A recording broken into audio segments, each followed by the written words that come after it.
Okay, we're going to see how fast we can make natural leavening bread. We are going to do the no knead bread recipe, which is, well, first of all, the liquids you add together in this pot. So we've already got, Dana. Yes, will you do okay. this? Yes, please. Add that to that Yeah. pot. The water is So what is this? This is the honey? the honey and Okay. molasses. So Okay. it calls for a 4th cup honey, but we're tripling the recipe. And I split honey and molasses. But for the sake of just making 2 loaves of bread, hey, it's a 4th cup sweetener. And then I've already measured this out. It calls for a 1/2 cup starch. And I've already stirred this down, because mind you, see, the starch looks like this. See that rubber band? Yeah. When it's doubled in size, I did this at room temperature, and when it got up to double in size, I just threw it in the fridge. But prior to that this morning, I doubled one yesterday, and before you measure it, you have to stir it out. So this is 1.5 cups stirred out. So that's what you Stirred start with, down. 1.5 cups stirred. Well, no, for the actual recipe, just stick with the 1/2 cup. The recipe says a 1/2 cup starch, we've just tripled the recipe.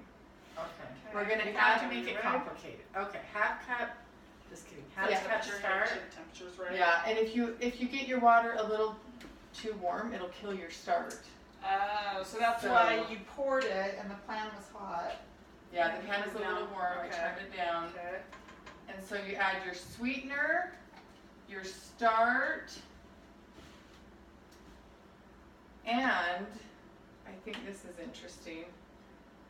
I don't know. You could have. So wait, so you have 3 cups of water and then it boils first? You No, boil- Oh, you don't? just barely bring it to a lukewarm, little warmer than lukewarm. on your Okay, fingertips. okay. And sorry, you explained this too, but this is, because that was the one you doubled. But what Yes, was this was this. Okay. But But I'm confused. I let it sit out yesterday and it doubled in size. Okay. And then I threw it in the fridge. Okay. Then I stirred it down, measured Okay. out what we needed, I see. and then I fed it again, and I'll show you how to feed Okay, it in a minute. okay. So this is what it looks like after it's doubled Okay. today. But where did the 6 cup of flour come from? Don't worry about We that. haven't done that yet. Okay, because you said something in there. With so- the 6 cups of flour, you also do, this is if you want to make a protein. Okay, that's your chia. You do a flax. 1/4 cup milled, this is why I got this out. This is just a little food meal. Okay. So you just pour it in there and push down and it breaks it. Chia and flaxseed have to have their hull broken. So Okay. this is a 1/4 cup of each, chia and flaxseed. Granted, we've tripled it. So I'm gonna add that to the bowl, Okay, with- chia and flaxseed, like a 1/4 of 1/4 each? cup each. Chia. And then Okay. 6 cups flour. Okay, Again. hold on. Cups. Let's see. This is gonna take you a while, Yeah. and it's cold. Okay. I pre-grind my grain, and I do kamut, which is much more forgiving with natural leavening. You can leave it for over 2 weeks and it doesn't sour. It's so cool. Wheat wood.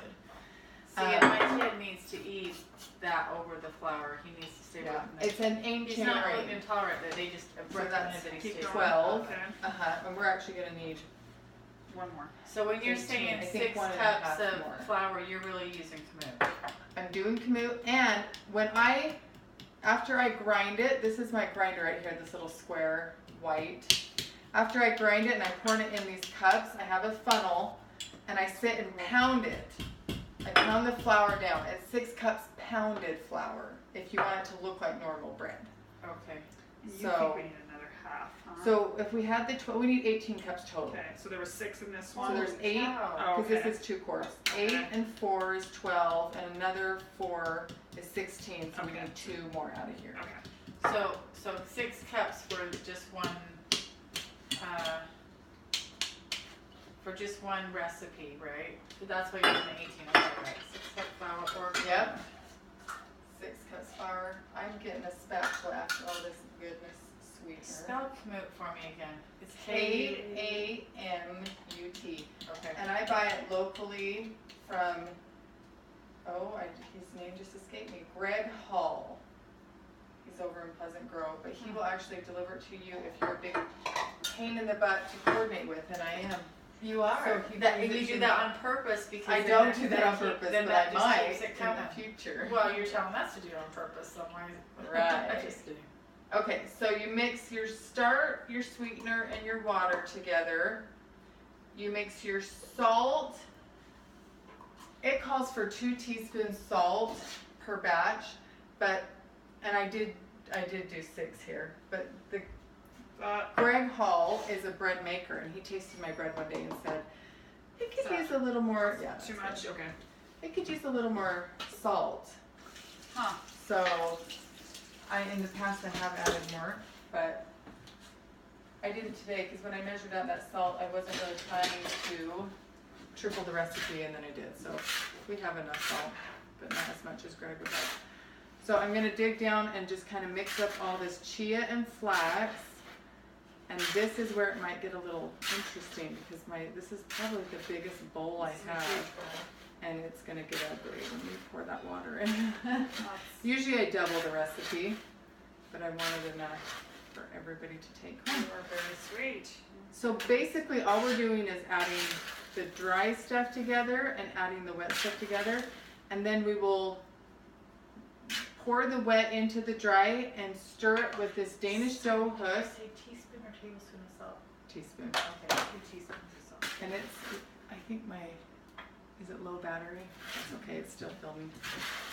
We're just gonna stir them together with this Danish dough hook until they're incorporated, which is a bit of an arm wrestle because I pound my flour down, but that's what gives you bread that raises in the pan. You need to purchase this. And then, Danish yeah, dough hook. and that's a they big have them one. up at that restaurant depot. Maybe, I bought that one at You Kitchen should come Needs. with us sometime. We'll No, take I you. shouldn't. I don't want to go in I depth. don't want to go. So then all you do is you stir it together and then you put the lid on, but you don't seal the lid down. It needs to breathe, but it needs to stay somewhat moist. It will double in size, so I'm actually going to split it between these 2 bowls because you have to allow room to double in size. And then I'll walk away this time of year for 10 to 12 hours because it's cold and it'll take it longer to double. I put it out in the garage one time in a cold time of year and it took it 24 hours to double, but it wasn't sour. So what it's doing is it's eating through this grain and it's breaking down the phytic acid that prevents us from absorbing the nutrients. We don't absorb the nutrients of any grain very good because we don't have 2 stomachs. We're filming. And then tomorrow 10 to 12 morning, hours you're saying? 10 to 12 10 hours? to 12 hours. In the summer, only 6 hours. So, in the morning, when it's doubled in size, I slice it however I want, and I kind of punch it down, like when you have your start and you need to stir out the bubbles. Punch it down, shape it. I shape it like a boule, and then I just elongate it and put it in the oiled pans. Let it sit for another 2 hours, or you can put it in your oven with the oven light on. Wait And a it's- second. So no. you mixed everything in that, right? What Not was yet. it? We haven't added the water. That's just the flour. So it'll rise just with the start. It'll double in size as it eats through this flour Because it has in the 10 hours. Because Yeah. it has the start. Unless you put it in too hot of water, and then you'll find out if it doesn't double, you killed your yeast. That's why you don't want the water too hot. I've done that. But Okay. then tomorrow you shape it and put it in your pans and let it raise for an hour in the oven with the light on, or just 2 hours on the countertop. It's nice to put a wet washcloth over it so it doesn't dry out. And then you bake it at 350 for 35 minutes or until your thermometer reads 180 degrees. It's really not a timing thing. It's an internal temperature thing. That's it. That's natural leavening, and this is really protein packed. In fact, the chia and flax help bind. Oh, that's what I forgot. It also asks, you don't have to do this. I didn't do this for years, but this recipe, a tablespoon of coconut oil makes for a moister bread. You could do butter, but you don't have to. I've done it for years without coconut oil, and it's moist. It's moist bread. So I'm just basically adding a couple things to the no knead recipe, but all it calls for is 4 ingredients if you choose not to do a sweetener. It's just water, starch, salt, and flour. And then if you want a sweetener, that's all I've ever done is 5 ingredients until recently. And the chia and flax make it really high fiber, high protein, and the coconut just makes it even more moist. But all you actually have to have is water, filtered water. It doesn't have chlorine in it. So you could measure the water out the night before and just leave it sitting out and the chlorine will dissipate. So filtered water, because the chlorine kills bacteria. This is a healthy bacteria, right? Starch, flour, salt, and then if you want a sweetener. That's so easy, right? Okay, we're gonna stop filming and on goes the arm wrestle.